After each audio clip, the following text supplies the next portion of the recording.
नास्ति व्याधिना को न पीडितः व्यसनं केनं न प्राप्तं कस्य सौख्यम निरंतरम।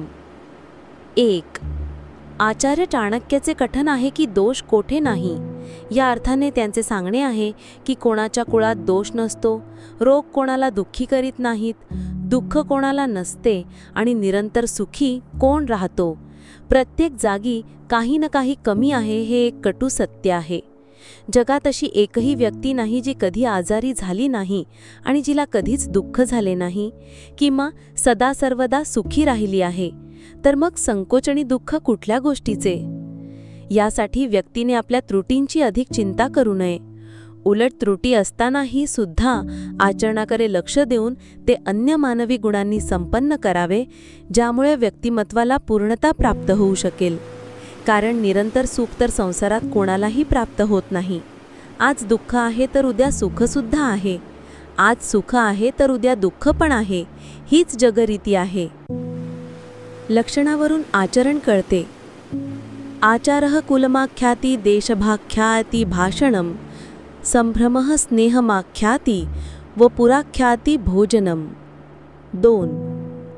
लक्षणावरून मिळणाऱ्या संकेताची चर्चा करताना आचार्य चाणक्य म्हणतात की आचरणामुळे मनुष्याच्या कुळाचा परिचय होतो, भाषेमुळे देशाचा पत्ता लागतो, आदर सत्कारामुळे प्रेमाचा आणि शरीर पाहून मनुष्याच्या जीवनाचा परिचय होता। अभिप्रेत असे आहे की उच्च कुळाचा मनुष्य शालीन व शांत आणि चांगल्या स्वभावाचा असेल हे मानले जाईल व नीच वंशाचा मनुष्य उद्धट, गप्पिष्ठ आणि मानमर्यादेचे भान न ठेवणारा असेल। या बाबींची तर बहुतेक सर्व लोक परिचित आहेत की व्यक्ती आपली भाषा आणि उच्चारावरून ओळखला जातो की तो कोणत्या प्रदेशात राहणारा आहे। तसं पाहता भाषा थोड्या थोड्या अंतरावर थोडीशी बदलते, पण जरा मोठ्या क्षेत्रात मुख्य सूर एकच असतो। बोलाचालीची मूळ भाषा एकसारखी असते, त्यामुळे मनुष्य कोठे राहणारा आहे हे ओळखण्यात अडचण येत नाही। याच प्रकारे व्यक्तीच्या हावभाव आणि क्रियातून त्याच्या मनातील विचारांचा पत्ता लागतो की त्याचा स्नेह आचरण खरे आहे की देखावो। कारण मनुष्य मनातील भावनांनुरूप कार्य करतो, मनातील भावनांचे प्रतिबिंब त्याच्या कार्यात अवश्य दिसते। त्याच्या व्यवहारातूनच कळते की त्याचा लोभ खरा आहे की दिखाऊ। कोणताही मनुष्य आपल्या भावना अधिक वेळ लपवून ठेवू शकत नाही। आचार्य चाणक्याचे कथन हेच आहे की व्यक्तीचा देह पाहून त्याच्या आहाराचा अंदाज करता येतो। चाणक्याने येथे सामान्यतः लागू पडणारे नियमच सांगितले आहेत आणि हे संकेत व्यक्तीच्या सामान्य आत्मदर्शनातच मिळते। व्यवहार कुशल व्हा। सकुले योजयत कन्यां पुत्रं विद्यासु योजयेत व्यसने योजयेत छत्रं मित्रं धर्मे नियोजयेत। 3. व्यावहारिकतेची चर्चा करताना आचार्य चाणक्य म्हणतात की कन्येचा विवाह एखाद्या चांगल्या घरात केला पाहिजे, मुलाला शिकवले पाहिजे, मित्राला चांगल्या कार्यात व शत्रूला वाईटपणा लावला पाहिजे। हाच व्यवहार आहे आणि काळाची मागणी सुद्धा। अर्थात कुशल व्यक्ती तीच आहे जी मुलगी उपवर झाली की तिचा विवाह पाहून पारखून चांगल्या खानदानात करते व पुत्राला जास्तीत जास्त शिक्षण देते, म्हणजे तो त्याच्या उपजीविकेच्या दृष्टीने स्वावलंबी होऊ शकेल। मित्राला मेहनत, कष्ट, इमानदारीची शिकवण देईल, म्हणजे चांगल्या सल्ल्याने व आपले जीवन सुधारेल, एखाद्या चांगल्या कामाला लागेल। परंतु वैऱ्याला वाईट सवयींची शिकार बनवू दे, म्हणजे तो त्यात गुंतून जाऊन व परेशान करणार नाही। दुष्टापासून सावध रहा। दुर्जनेषु च सर्वेषु वरम सर्पो न दुर्जनः सर्पो दंशजिकालेन दुर्जनस्तु पदपदह्यः। 4. दुष्टतेची तुलना करताना आचार्य त्या पक्षाला ठेवत आहेत जिथे दुष्टतेचा दुष्प्रभाव कमीत कमी पडेल। ते मानतात की दुष्ट आणि साप या दोघात साप चांगला म्हणावा, पण दुष्ट नाही। साप एकदाच चावतो, पण दुष्ट मनुष्य मात्र पावला पावलावर चावत असतो, म्हणून दुष्टापासून सावध राहिले पाहिजे। येथे हे अभिप्रेत आहे की तर विचारले की साप आणि दुष्ट यापैकी चांगला कोण, तर त्याचे उत्तर आहे दुष्टपेक्षा साप 1000 पट चांगला। कारण साप कधीतरी एखाद्याला विशेष कारणानेच चावतो, परंतु दुष्ट मनुष्य तर पावला पावलावर चावत असतो। केव्हा काय करेल याबाबत दुष्टाचा काहीच विश्वास नाही। हे सत्य आहे की साप तेव्हाच चावतो जेव्हा त्याच्यावर पाय पडतो किंवा काही कारणांनी तो घाबरला तर. पण दुष्ट मात्र अकारण दुःख पोहोचवण्याचे प्रयत्न करतो. संगत चांगल्याची करावी. एतदर्थ कुलीनानां रूपाः कुर्वन्ति संग्रहम् आदिम मध्यावसानेषु न त्यजन्ति च ते नृपम. 5. येथे आचार्य चाणक्य कुलीनतेचे वैशिष्ट्य सांगताना म्हणतात, कुलवंत लोक सुरुवात ते शेवटपर्यंत सोबत सोडत नाहीत. ते वास्तवात संगतीचा धर्म निभावतात. यामुळे राजा कुलवंतांचा संग्रह करतो, म्हणजे वेळोवेळी चांगला सल्ला मिळू शकतो. अभिप्रेत असे आहे की चांगल्या खानदानी व्यक्ती ज्यांच्याशी मैत्री करतात ती जीवनभर निभावतात. आरंभापासून ते अंतापर्यंत सुखदुःखाच्या स्थितीत कधीच संगत सोडत नाहीत. यासाठी राजे अशा कुलवंतांना स्वतःजवळ ठेवीत असे. राजे आणि राजपुरुष महत्त्वाच्या आणि विशिष्ट राजकीय सेवामध्ये कुलवंत पुरुषांची नेमणूक त्यांच्या उच्च संस्कार आणि परंपरागत शिक्षण व गुरुविद्येमुळे करीत होते.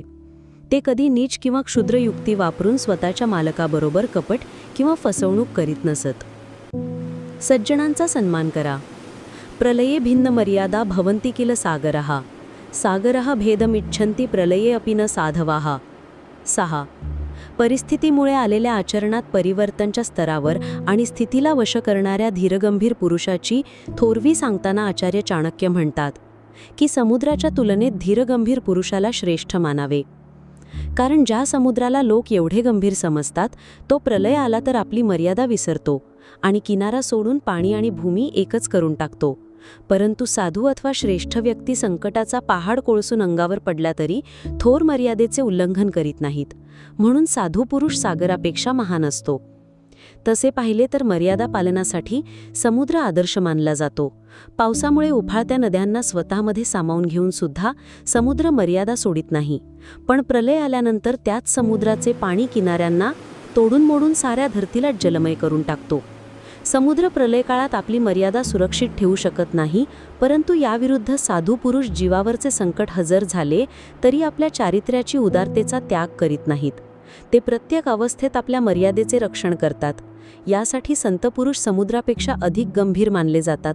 त्यांचा सन्मान केला पाहिजे. मूर्खाचा त्याग करा. मूर्खस्तु परिहर्तव्यः प्रत्यक्षो द्विपदः पशुः भिन्नति वाक्यशूलेन अदृश्ययं कंटकम यथा. 7. आचार्य चाणक्य इथे नरपशूची चर्चा करताना म्हणतात की मूर्ख व्यक्तीला 2 पायांचा पशु समजून त्याचा त्याग केला पाहिजे, कारण तो आपल्या शब्दांनी शोळासारखा भेदत असतो, जसा की एखादा अदृश्य काटा टोचतो. अर्थ असा की मूर्ख व्यक्ती मानव असूनही पशुच आहे. जसा पायात टोचलेला काटा दिसत तर नाही, पण त्याचे दुःख सहन करता येत नाही. याचप्रमाणे मूर्ख व्यक्तीच्या शब्द दिसत तर नाहीत, परंतु हृदयात शूळासारखे टोचत असतात. मूर्खाचा त्याग करणेच चांगले असते. विद्येचे महत्त्व ओळखा. रूपयौवन संपन्ना विशालकुल संभवाः विद्याहीना न शोभन्ते निर्गंधा इव किंशुकाः. 8.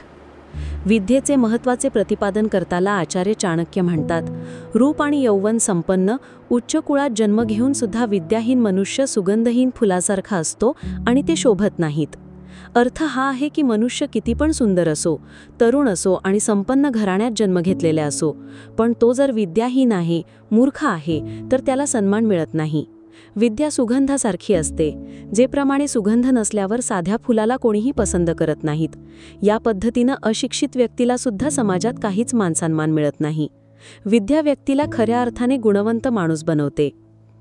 रूपापेक्षा कीर्ती चांगली.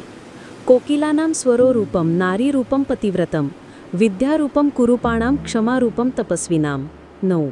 रूपाची चर्चा करताना आचार्य चाणक्य रूपापेक्षा कीर्तीला महत्त्व देत म्हणतात की कोकिळेचे रूप तिचा स्वर आहे, पतिव्रता असणेच स्त्रियांचे सौंदर्य आहे, कुरूप लोकांचे ज्ञान हेच त्यांचे रूप आहे, तथा तपस्यांची क्षमाशीलताच त्यांचे रूप आहे. अर्थ असा आहे की कोकिळ्यांचे सुरेल आवाज हीच त्यांची सुंदरता आहे. याच्याच सहाय्याने ते आपल्याविषयी आकर्षण निर्माण करतात. स्त्रियांचे खरे सौंदर्य त्यांचा पतिव्रता धर्म आहे. याच्यात स्त्रीधर्माची सार्थकता आहे. कुरूप व्यक्तीचे सौंदर्य त्याचे ज्ञान आहे, विद्या आहे, कारण ज्ञानानेच तो आत्माविष्कार करून जगाला प्रकाशित करू शकतो. आणि तपस्वी योग्यांची सुंदरता सर्वांना क्षमा करणेही आहे, कारण तपाने क्रोधावर विजय मिळवता येतो. शालीनता आल्यावर सहज प्रवृत्तीने क्षमा भावना जागृत होते. श्रेष्ठतेला वाचवा. त्यजेदेकम कुलस्यार्थे ग्रामस्यार्थे कुलम त्यजेत ग्रामम जनपदस्यार्थे आत्मार्थे पृथिवीम त्यजेत. 10. येथे आचार्य चाणक्य इथे क्रमाने श्रेष्ठता प्रतिपादन करताना सांगतात की व्यक्तीने कुळासाठी एका व्यक्तीचा त्याग करावा, गावासाठी कुळाचा त्याग करावा, राज्याच्या रक्षणासाठी गावाचा आणि आत्मरक्षणासाठी संसाराचा सुद्धा त्याग केला पाहिजे. येथे आशय असा आहे की एका व्यक्तीचा त्याग केल्याने पूर्ण कुळ खानदानाचे भले होत असेल तर त्या व्यक्तीचा त्याग करण्यात काही वाईट नाही. कुळाचा त्याग केल्याने पूर्ण गावाचे कल्याण होत असेल तर कुळाचा सुद्धा त्याग करावा. याच पद्धतीने गावाचा त्याग करून देशाचे कल्याण होत असेल तर गावाचा सुद्धा त्याग करावा. परंतु आपले जीवन सर्वात मोठे आहे. जर स्वतःच्या रक्षणासाठी सर्व विश्वाचा त्याग करावा लागला तरी विश्वाचा त्याग केला पाहिजे. जीव आहे तर जग आहे, हेच उत्तम कर्तव्य आहे. कष्टानेच फळ मिळते. उद्योगे नास्ति दारिद्र्यम जपतो नास्ति पातकम, मौनेन कलहो नास्ति जागृतस्य च न भयम. 11. आचार्य चाणक्य इथे आचरणाची चर्चा करताना म्हणतात की उद्योगांनी दारिद्र्य आणि जपाने पाप नष्ट होते, मौन बाळगल्याने भांडण व जागृत राहिल्याने भीती दूर होते. अर्थ असा आहे की उद्योग केल्यामुळे गरिबी नष्ट होते, म्हणून मनुष्याने कष्ट केले पाहिजे जीवन संपन्न करण्यासाठी. ईश्वराचे नामस्मरण केल्याने पाप दूर होते, मन आणि आत्मा शुद्ध होतात, सत्कर्माची प्रेरणा मिळते, व्यक्ती दुष्कर्मापासून दूर राहतो. चूप बसल्यामुळे भांडण वाढत नाही आणि अनिष्ट स्थिती टळते, आणि जागे राहिल्याने कोणत्याही गोष्टीचे भय राहत नाही. सजग राहिल्यामुळे वस्तू धोका होण्यापूर्वीच सांभाळू शकतो. अतिचा त्याग करा. अतिरूपेण वै सीता चातिगर्वेण रावणः, अतिदानात बलिर्बद्धो हती सर्वत्र वर्जयेत. 12. आचार्य चाणक्य इथे अति सर्वत्र वर्जयेत या सिद्धांताचे प्रतिपादन करताना सांगतात की अतिरूपवान असल्यामुळेच सीतेचे अपहरण झाले होते, अति घमेंडी झाल्यामुळे रावण मारला गेला आणि अतिदानी असल्यामुळे राजा बळीचा छळ झाला. आशय असा आहे की सीता अत्यंत सुंदर होती म्हणून रावणाने तिला उचलून नेले. रावणाला अत्यधिक घमेंड झाली म्हणून त्याचा नाश झाला. राजा बळी अतिदानी होता म्हणूनच ईश्वराने त्याला फसवले. भलेपणा वा बुलेपणा अति दोन्हीत वाईट आहे. वाणीत गोडवा आराम. को हि भारः समर्थानां किम दूरम व्यवसायीनां, को विदेश विद्युद्यानां क प्रियवादिनां. 13. आचार्य चाणक्य मधुर भाषणाला व्यक्तिमत्वाचा महत्त्वाचा गुण मानून सांगतात की शक्तिशाली व्यक्तीला कोणतीही वस्तू जड नसते, व्यापाऱ्यांना कोणतीही जागा दूर नसते, विद्वानाला कोठेच विदेश नसतो, कारण आपल्या ज्ञानाने तो सर्व जागी अनुकूल वातावरण निर्माण करतो. मधुर बोलणाऱ्या व्यक्तीला कोणीच परके नाहीत, मधुर बोलण्याने तो सर्वांना आपले बनवतो. गुणवंत एकच पुरेसा असतो. एकेनापि सो वूर्णेन पुष्पितेन सुगंधिना, वसितम तद्वनम सर्वम सुपुत्रेण कुलम यथा. चाणक्य सांगतात की एक गुणवंत आपल्या गुणांनी आपले नाव कमावितो. त्यांचे म्हणणे आहे की वनात फुललेल्या सुंदर फुलांचे एकच झाड आहे, पण ते आपल्या सुगंधाने साऱ्या वनाला सुगंधित करतो. याच पद्धतीने एकच सुपुत्र सगळ्या कुळाचे नाव झेंड्यावर फडकवतो. याचा आशय असा आहे की जंगलात जर एखाद्या वृक्षावर सुंदर फुले फुलली असतील तर त्याचा सुगंध सर्वत्र पसरतो. याच रीतीने एकच सुपुत्र सर्व कुळाचे नाव आपल्या गुणांनी उज्ज्वल करतो. कारण कोणतेही खानदान गुणी पुत्रांमुळेच उंचीवर जाते, त्यामुळे अनेक गुणहीन पुत्रांच्या तुलनेत एकच गुणवंत पुत्र पुरेसा आहे. यासाठी आजच्या परिवार नियोजन संदर्भात अनेक मुलांऐवजी एकच चांगले मूल असणे अधिक सुखाचे आहे. एकेन शुष्क वृक्षेण दह्यमानेन वह्निना, दह्यते तद्वनम सर्वम कुपुत्रेण कुलम यथा. आचार्य चाणक्य येथे गुणवंताच्या प्रतिपादन करताना म्हणतात की एकाच वाळलेल्या झाडाला लागलेल्या आगीमुळे सगळे जंगल जळून राख होऊ शकते, याचप्रमाणे एकाच कुपुत्राने सगळे कुळच बदनाम करतो. म्हणून संतती मर्यादेत ठेवून त्यांच्यात सद्गुण निर्माण करण्याचे प्रयत्न करावेत. एकेनापि सुपुत्रेण विद्यायुक्तेन साधुना, आह्लादितम कुलम सर्वम जथा चंद्रेण शर्वरी. येथे सुद्धा आचार्य चाणक्य गुणवंताच्या एकटे असण्यावर सुद्धा बहुसंख्येच्या तुलनेत कमतरतेची सार्थकता विषाद करताना म्हणतात की ज्या प्रकारे चंद्र एकटाच रात्रीची शोभा वाढवतो, त्याचप्रमाणे एकच विद्वान सज्जनपुत्र कुळाला प्रकाशित करतो. येथे अर्थ असा आहे की एकटाच चंद्र रात्रीच्या अंधाराला दूर साडून साऱ्या जगाला आपल्या प्रकाशाने उजाळा देतो. त्याच पद्धतीने पुत्र एकच असू द्या, पण तो गुणवंत असेल तर साऱ्या कुळाचे नाव उजाळून टाकतो. त्यामुळे चांगल्या स्वभावाचा एकच पुत्र साऱ्या कुळाचे नाव उजाळून टाकतो आणि परिवारातील सदस्यांना आनंदी करतो, कारण की त्याच्यामुळे ते आपल्या कुळाचा अभिमान आणि गर्व अनुभवू शकतात. अंधाऱ्या रात्री कोणालाच सुखवाहा वाटत नाहीत. तसेच कुपुत्र सुद्धा कुळाला सहन होत नाहीत, तो कुळाचे नाव बुडवणारा असतो. किम जातैहि बहुभिः पुत्रैहि शोकसंतापकारकैहि, वरमेकः कुलावलंबः यत्र विश्राम्यते कुलम. 17. येथेही आचार्य चाणक्य गुणवंत एकाच पुत्राची पर्याप्तता सांगताना म्हणतात की शोक आणि संताप निर्माण करणाऱ्या अनेक पुत्रांना जन्म देण्याने काय लाभ? कुळाला आधार देणारा एकच पुत्र श्रेष्ठ असतो, त्याच्या आधारे सगळे कुळ आराम करते. अर्थ हा आहे की अनेक अवगुणी पुत्र झाले तरी काही लाभ नाही, त्यांच्या जन्म घेण्यामुळे सगळ्यांनाच दुःख होते. परंतु कुळाला आधार देणारा, त्याचे नाव उज्ज्वल करणारा एकच पुत्र चांगला. अशा पुत्रांमुळे कुळ स्वतःला धन्य मानते. आईवडिलांनी सुद्धा दायित्व समजावे. लालयेत पंचवर्षाणी दशवर्षाणी ताडयेत प्राप्तेतु षोडशे वर्षे पुत्रम मित्रवद आचरेत. आचार्य चाणक्य येथे पुत्रसंगोपनात आईवडिलांच्या दायित्वाचे प्रतिपादन करताना सांगतात की पुत्राचे पोषण 5 वर्षापर्यंत करावे, 10 वर्षे ताडण करावे, 16वे वर्ष लागल्यावर त्याच्याशी मित्रासारखा व्यवहार करावा. अर्थ असा आहे की 5 वर्षाच्या अवस्थेपर्यंत पुत्राशी लाड कौतुक प्रेम करावे. यानंतर 10 वर्षापर्यंत म्हणजेच 15 वर्षाचा होईपर्यंत त्याला कठोर शिस्तीत ठेवले पाहिजे. परंतु पुत्र जेव्हा 15 वर्ष पूर्ण करून 16व्या वर्षात पदार्पण करील तेव्हा तो वयाने वाढतो. तेव्हा त्याच्याबरोबर एका मित्रासारखा व्यवहार करणे योग्य असते. वेळेचे ज्ञान. उपसर्गिन्यचक्रेच दुर्भिक्षेच्या भयावहे असाधुजन संपर्के पलायते सजीवती. आचार्य चाणक्य वेळेच्या ज्ञानाची चर्चा करताना येथे सांगतात की उपद्रव किंवा युद्ध झाल्यावर, भयानक दुष्काळ पडल्यावर आणि दुष्टांची सोबत मिळाल्यावर पलायन करणारी व्यक्ती जगू शकते. अर्थ असा आहे की कोठेही इतर लोकांमध्ये लढाई भांडण दंगादंगल झाल्यावर, भयानक दुष्काळ पडल्यानंतर आणि दुष्ट लोकांच्या संपर्कात आल्यानंतर त्या स्थानाला सोडून पलायन करणारा मनुष्य स्वतःला वाचवितो. अशा स्थानापासून पळून जाणे हीच सर्वात मोठी हुशारी आहे. जीवनाची निष्फळता. धर्मार्थ काममोक्षेषु यस्योकोऽपि न विद्यते जन्मजन्मानि मर्तेषु मरणम तस्य केवलम. येथे आचार्य जीवनातील निरर्थकतेची चर्चा करताना म्हणतात की ज्या मनुष्यानं धर्म, धन, काम, भोग, मोक्ष यापैकी एकही वस्तू मिळत नाही, त्याचा जन्म फक्त मृत्यूसाठीच झालेला असतो. अर्थ असा आहे की धर्म, धन, काम, भोग आणि मोक्ष मिळणे हे मनुष्य जीवनातील 4 कार्य आहेत. जो मनुष्य न चांगले कर्म करून धर्मसंचय करतो, न तर संपत्ती कमितो, नाही कामभोग इत्यादी इच्छा पूर्ण करतो आणि न तर मोक्ष प्राप्त करतो, त्याचे जगणे आणि मरणे एकसारखेच आहे. तो जसा या जगात येतो तसाच येथून निघून जातो. त्याचे जीवन निरर्थक आहे. लक्ष्मीचा वास. मूर्खः यत्र न पूज्यन्ते धान्यम यत्र सुसंचितम दाम्पत्योः कलकहो नासीत तत्र श्रीः स्वयमागता.